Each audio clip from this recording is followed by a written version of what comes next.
हा व्हिडिओ बघितल्यानंतर प्रत्येक भारतीयाची छाती अगदी अभिमानाने भरून गेली असेल, मन गर्वाने फुलून गेलं असेल आणि प्रत्येक भारतीयाला वाटलं असेल की मुलगी कशी असावी तर कर्नल सोफिया कुरेशी मॅडम सारखी असावी।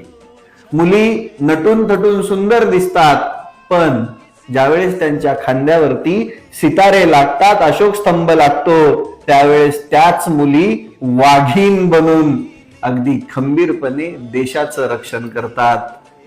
सोफिया कुरेशी मॅडम फक्त कर्नल नाहीयेत, या भारतातील त्या प्रत्येक पोरीची प्रेरणा आहेत जिला या देशासाठी काहीतरी करायचंय।